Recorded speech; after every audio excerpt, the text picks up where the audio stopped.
एक समय नीमापुर नाम का छोटा सा गांव था।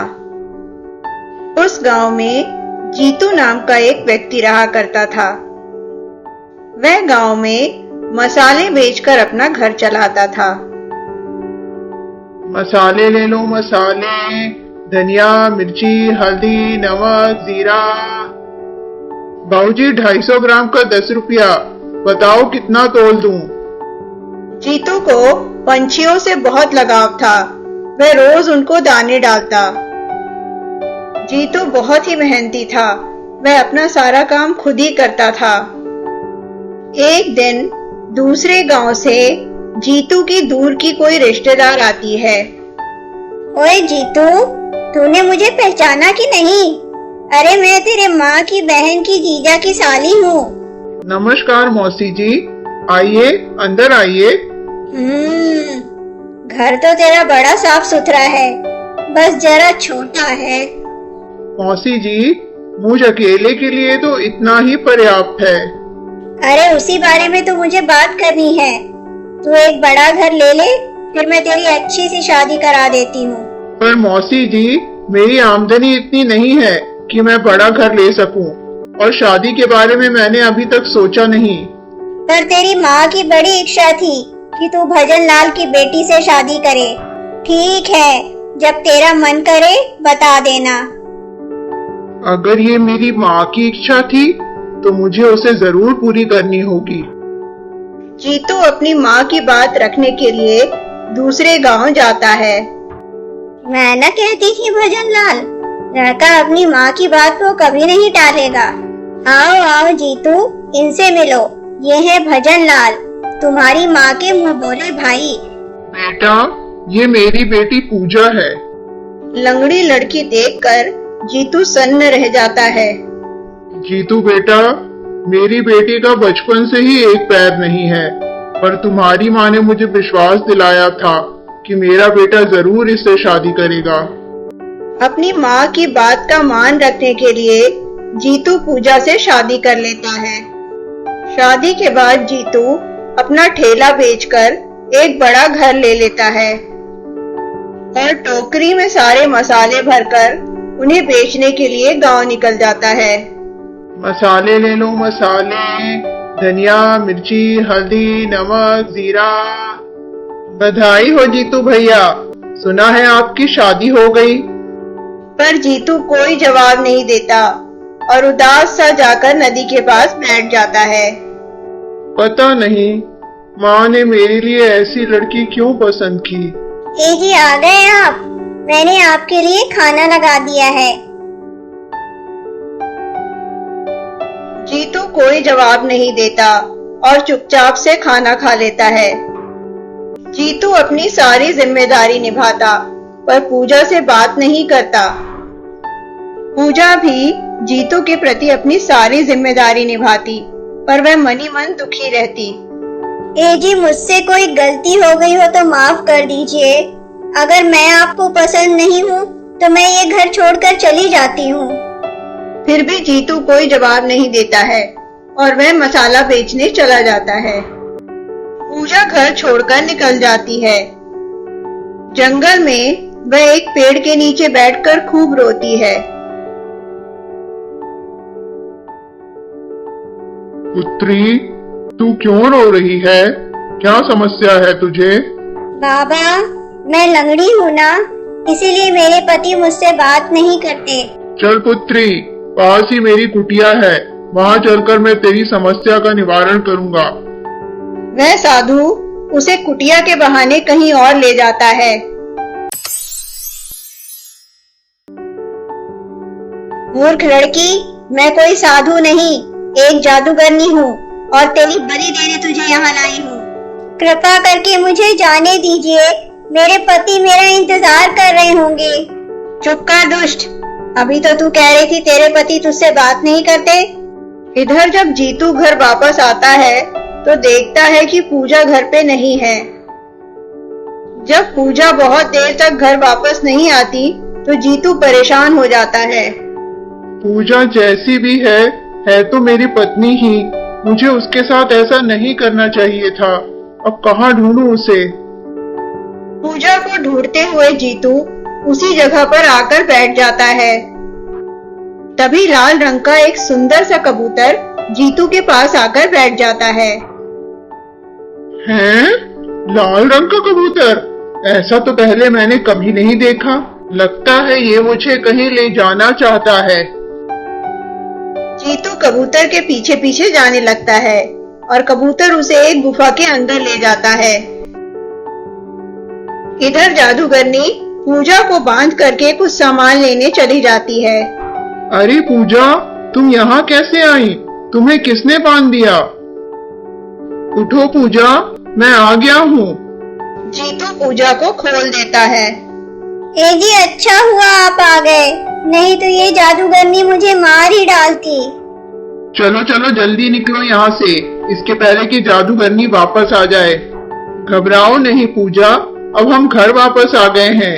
लो थोड़ा पानी पी लो। पता है पूजा, तुम्हारी जान इस लाल कबूतर ने बचाई है। अगर ये ना होता तो मैं तुम तक कभी ना पहुँच पाता। तभी लाल कबूतर उड़कर पूजा के पैर पर जाकर बैठ जाता है और पूजा के पैर पर बीट कर देता है। छी छी छी, तूने तो मेरे पैरों पर बीट कर दिया। अरे पूजा, तुम बिना बैसाखी के खड़े कैसे हो गई? पूजा, तुम तो बिना बैसाखी के चल सकती हो, ये कैसे हुआ? ए जी, मेरे पैर ठीक हो गए, अब मैं बिना बैसाखी के चल सकती हूँ। तभी कबूतर उनकी खटिया पर बीट कर देता है और देखते ही देखते उनकी खटिया एक सुंदर पलंग में बदल जाती है।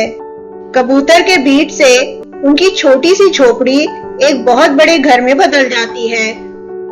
मुझे लगता है इस लाल कबूतर को भगवान ने हमारे लिए भेजा है। इसकी जादुई बीट ने तो हमारा पूरा जीवन ही बदल दिया। एक समय की बात है, निरंजनपुर नाम का एक छोटा सा गांव था।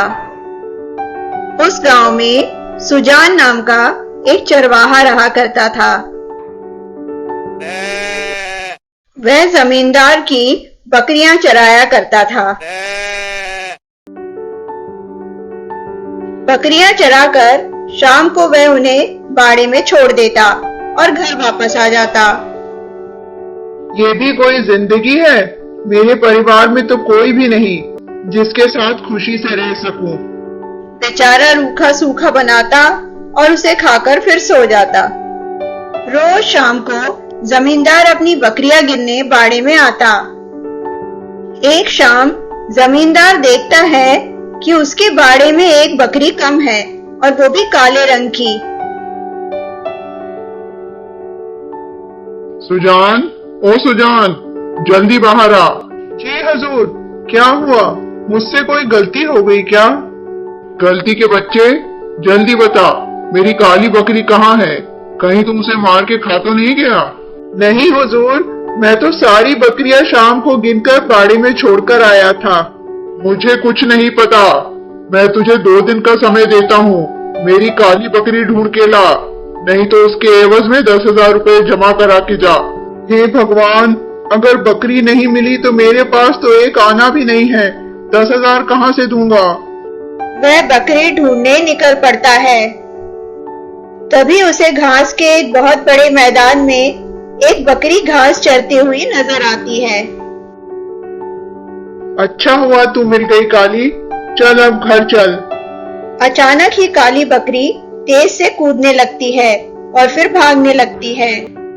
अरे रुक जा काली, मेरी बात तो सुन, रुक जा। आखिर मैंने तुझे पकड़ ही लिया, अब बोल कहाँ जाएगी? कृपा करके मुझे छोड़ दो, वो दुष्ट जमींदार मुझे मारकर खाने वाला था, इसलिए मैं वहाँ से भाग गई। अरे बाप रे, बोलने वाली बकरी? हाँ सुजान, मैं बोलने वाली एक जादुई बकरी हूँ। पर अगर मैंने तुम्हें छोड़ दिया तो वो जमींदार मुझसे 10,000 रुपए वसूल करेगा और मेरे पास एक फूटी कौड़ी नहीं है। चलो मैं तुम्हें ऐसी गुफा ले चलती हूँ जिसके अंदर बहुत धन है, तुम उसमें से अपनी जरूरत का ले लेना और जमींदार को दे देना। काली बकरी सुजान को गुफा के अंदर ले जाती है। गुफा के अंदर इतना सारा धन देखकर सुजान आश्चर्यचकित हो जाता है। सुजान, यह धन जरूरतमंद लोगों के लिए है। तुम इसमें से सिर्फ उतना ही लेना जितना तुम्हें जरूरत है, वरना इस गुफा से तुम बाहर नहीं निकल पाओगे। ऐसा कहकर वह बकरी वहां से चली जाती है। सुजान लालची नहीं था, वह उतना ही लेता है जितना उसे जरूरत थी और फिर वहां से निकल आता है।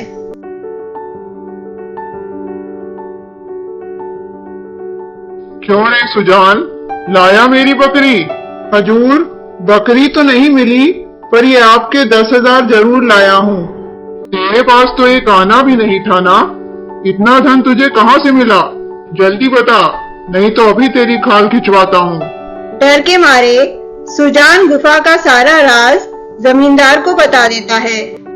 धन के लालच में जमींदार भी उस गुफा के अंदर जाता है। इतना सारा धन देखकर जमींदार पगला जाता है।